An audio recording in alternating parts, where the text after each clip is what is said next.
सशक्त आवाज लाइव में आपका स्वागत है। मैं राजेंद्र सोनी एक बार फिर हाजिर हूं आम जन से लेकर राजनीति और क्षेत्र की विभिन्न घटनाओं के साथ, पक्ष न विपक्ष, सिर्फ निष्पक्ष। राजधानी दिल्ली में अपनी गर्मामयी मौजूदगी दर्ज कराने के उद्देश्य से बहुजन समाज की हितैषी बहुजन समाज पार्टी ने चुनावी समर में करावल नगर के देवेंद्र भैया को अपना प्रत्याशी बनाया है। अपने समर्थकों के साथ वह भी पूरी ऊर्जा से चुनावी समर में अपनी किस्मत आजमा रहे हैं। युवाओं में अलग ही छाप छोड़ने वाले बिजली, पानी, साफ सफाई व्यवस्था के साथ करावल नगर के सर्वांगीण विकास को दुरुस्त करने को प्रतिबद्ध बसपा प्रत्याशी देवेंद्र भैया ने कहा।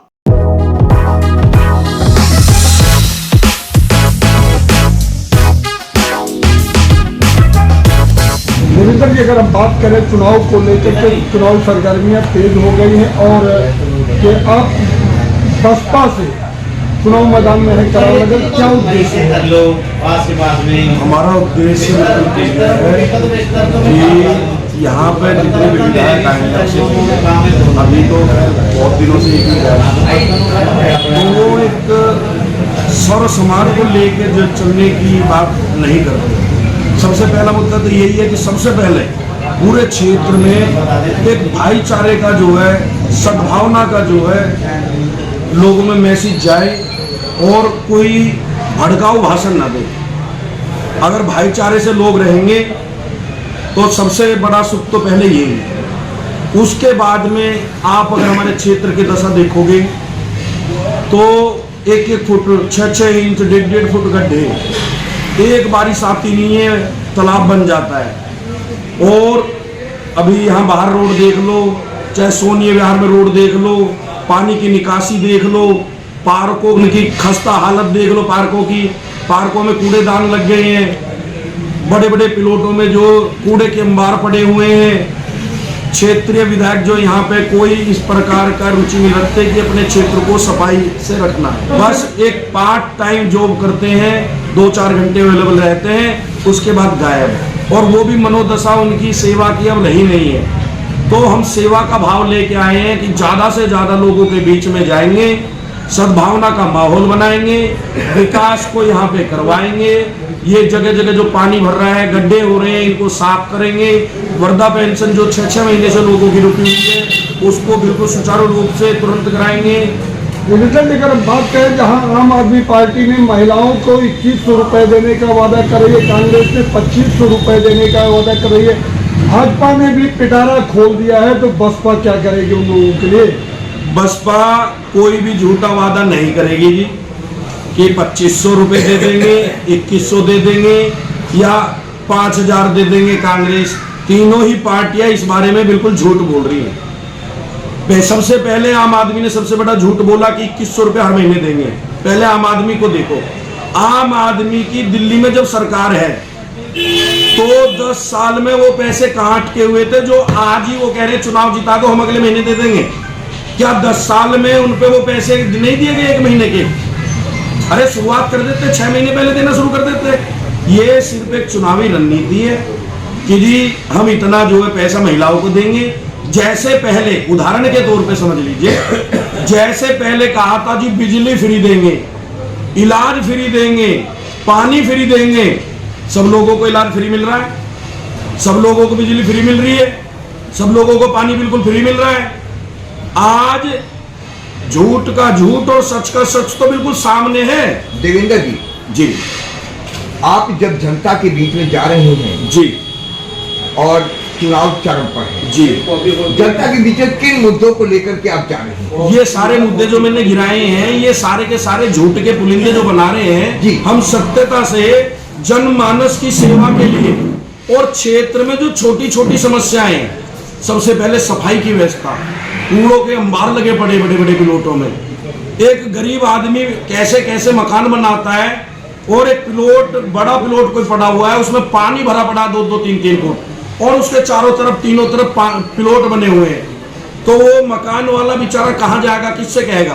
वो बार बार विधायकों के पास एप्लीकेशन देता है कि जनाब मेरी इसको ठीक करा दीजिए समस्या को, लेकिन वो समस्या जस की तस बनी हुई है। गरीब आदमी बिल्कुल बेहाल है, रोड बिल्कुल ठीक नहीं है, पानी की निकासी ठीक नहीं है और पूरे एरिया में सद्भावना का माहौल नहीं है। एक हमारे विधायक जी एक किसी कास्ट को कहते हैं कि ये प्लॉटों पे कब्जे कर लेंगे, ये मतलब बहुत तरीके से उनको कह भी नहीं सकते, इतने गंदे लांछन लगा के एक विशेष वर्ग को टारगेट करके उसकी छवि धूमिल करी है। तो मैं जिस वर्ग उसी वर्ग से आता हूं जिसकी छवि धूमिल करी है। मैं गुर्जर समाज से आता हूं और आज इतना बड़ा दाग एक विधायक ने लंबी अपना चुनावी यहां से राजनीति चलाने के लिए इतना ज्यादा 1-2% किसी समुदाय में लोग हर में बेकारे भी होते हैं, अच्छे भी होते हैं, लेकिन 1% लोगों के नाम पर 99% जो अच्छे लोग हैं जो समाज में अच्छा करना चाहते हैं उन भी 99% को 1% की श्रेणी में डाल दिया है। तो मैं लोगों में ये मैसेज देना चाहता हूं कि इस समुदाय से ऐसे लोग भी आते हैं जो सेवा ऐसे करके दिखा देंगे। अगर हम यहाँ से जनता हमें चुनती है तो हम 5 साल के अंदर ये माहौल बना देंगे क्षेत्र में कि कोई ये नहीं कहेगा कि किसी एक भी कास्ट पर, किसी एक भी जाति के लिए हमने अपमानजनक या आपत्तिजनक शब्द बोले हैं। लोगों में प्रेम बढ़ेगा, आपसी भाईचारा बढ़ेगा। कोई गलत करेगा उसके लिए कानून है, गलत करता है उसके लिए कानून है, उसके लिए कोई बचाव नहीं होगा। देवेंद्र जी, आप अपनी प्रतिस्पर्धा आम आदमी पार्टी या भारतीय जनता पार्टी दोनों में से किससे मानते हैं? अगर मैं आज की डेट में आपसे कहूँ कि किससे प्रतिस्पर्धा है, मैं इतना बड़ा कोई चाणक्य नहीं हूँ कि किससे प्रतिस्पर्धा है, लेकिन ये क्लियर है जिन मुद्दों के साथ हम जा रहे हैं। अभी हमें 4-5 दिन हुए हैं, हमारी पार्टी बहुत छोटी है, कार्यकर्ता कम है, लेकिन जिन मुद्दों को हम जनता में बता रहे हैं वो जनता को समझ में आ रहे हैं, तो हमको किसी से कोई मुकाबला अब लग नहीं रहा है। सबसे चलते अंतिम सवाल की चुनाव चरम पर है। यहाँ माना जा रहा है करावल नगर विधानसभा क्षेत्र पूर्वांचल वालों का गढ़ है, कैसे आप उनको लुभाएंगे, कैसे आप उनको अपने पक्ष में लाएंगे? भाई हम पूर्वांचलों का गढ़ है ऐसा लोग कह रहे हैं, तो अच्छी बात है। अगर पूर्वांचलों का गढ़ है हमें क्या आपत्ति है उससे, हमारे भाई हैं। हम तो सर्व समाज की बात कर रहे हैं, जितना भी समाज है, चाहे ओबीसी हो, चाहे SC/ST हो, दलित हो, ब्राह्मण हो, वैश्य हो, क्षत्रिय हो, मतलब कोई भी हो, हमारे लिए 3,10,238 वोटर हैं इस विधानसभा में। सारे के सारे हमारे पूजनीय हैं और एक ही भाव से हम उनको बहुजन समाज पार्टी से देवेंद्र जी चुनाव मैदान में है करावल नगर से, क्या कुछ कहना? देखिए, सबसे पहले आपको पूरी पृष्ठभूमि को समझना होगा इसमें। क्या हुआ, हमारे यहाँ पर ओबीसी और SC/ST बहुसंख्यक है, लेकिन इसके बाद भी चुनाव में भागीदारी का मौका नहीं दिया गया। इनके हक को छीन के आप गौर करेंगे, जितनी भी तीनों बड़ी पार्टियां हैं उन्होंने एक पर्टिकुलर वर्ग को टिकट दिया। अब वो किस समाज से आते हैं, हमारी ऑडियंस और आप लोग सब समझदार हैं, सब समझ जाएंगे। तो फिलहाल SC/ST और OBC में बहुत नाराजगी, बहुत आक्रोश, बहुत गुस्सा है, जिसके कारण SC/ST और OBC सब एक हो गए हैं और देवेंद्र भैया को सपोर्ट कर रहे हैं। अगर आप बात करें उसमें अभी कुछ दिन पहले OBC मोर्चे की एक बैठक हुई जिसमें निर्णय लिया गया कि हम लोग प्रत्याशी उतार भी सकते हैं, नहीं उतार सकते, क्या वो सभी लोग देवेंद्र भैया के साथ आ सकते हैं? मैं आपको बता दूं, उस कोर कमेटी का सदस्य मैं भी हूँ, लेकिन अभी तक कोई निर्णय नहीं लिया गया। मैं आपको क्लियर कर देता हूँ, क्योंकि जब मैं कोर कमेटी का मेंबर हूँ तो मैं बहुत ही रिस्पॉन्सिबल पद पे बैठा हूँ, मैं कुछ भी इधर उधर की बात नहीं कर सकता। आज भी हमारी कोर कमेटी की बैठक हुई थी जिसमें अगले फैसले को सुरक्षित कर लिया गया। हाँ, लेकिन स्ट्रैटेजीज बना दी गई हैं। हम घर घर जाकर डोर टू डोर कैंपेन करेंगे, SC/ST और OBC समाज को इकट्ठा करने का कार्य किया जाएगा और विभिन्न पार्टियां जिन्होंने हमारे SC/ST और OBC समाज को टिकट नहीं दिया उन पे वोट के माध्यम से, मीटिंग्स के माध्यम से दबाव बनाने का कार्य किया जाएगा। पहली मीटिंग हमारी, मैं आपके माध्यम से बता रहा हूँ, जो भी लोग इसको देखेंगे, सबयपुर मीटिंग हमारी कल होने वाली है, जिसमें हम OBC और ST समाज को संबोधित करेंगे, उनकी बातें सुनेंगे, वक्तव्य सुनेंगे, अपनी बात उनसे कहेंगे और एकजुट होने का कार्य करेंगे। जिस तरह से आम आदमी पार्टी, भाजपा और कांग्रेस एक दूसरे को लुभाने का प्रयास कर रहे हैं, कहीं न कहीं महिलाओं के नाम पे, युवाओं के नाम पे, बुजुर्गों के नाम पे सुविधा दे रही, बसपा ऐसा क्या काम करेगी जिससे लोग आकर्षित हों?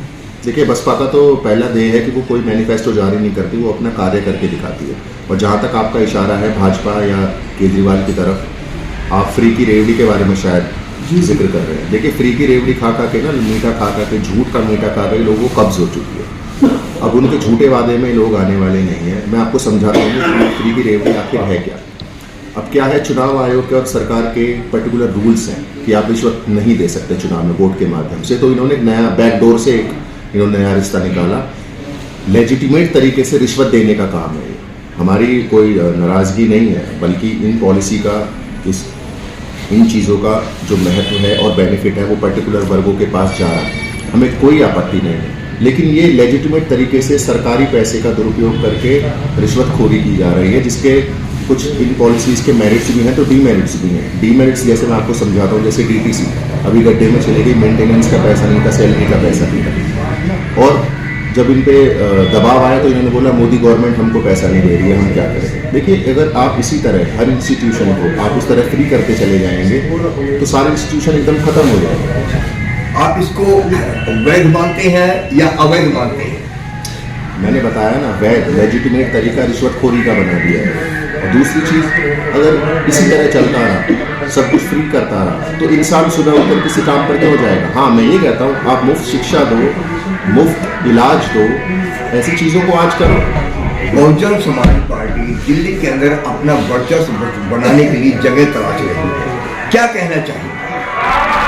पूरी मजबूती है जी, वर्चस्व पूरा कायम है, देवेंद्र भाई को फुल सपोर्ट है, हम अभी तक सक्सेसफुल रहे हैं। सबसे पहले तो ये समझना होगा कि जो हमारा हक छीना गया, ये सिर्फ देवेंद्र भाई की लड़ाई नहीं। टिकट जो है वो देवेंद्र भाई को नहीं मिला, वो पूरे SC ST और OBC समाज को मिला। ये अस्तित्व को बचाने की लड़ाई, जिसमें देवेंद्र भाई माध्यम बने रक्षा करने के लिए, अपने अस्तित्व को बचाने के लिए। तो मैं तो ये कहता हूँ कि सारे लोग इकट्ठे होकर OBC और समाज देवेंद्र भाई को वोट दें और अपने अस्तित्व को बचाने का काम। अपने आसपास की खबरों के लिए देखना ना भूले सशक्त आवाज लाइव न्यूज चैनल। सब्सक्राइब कीजिए एक लाइक के साथ।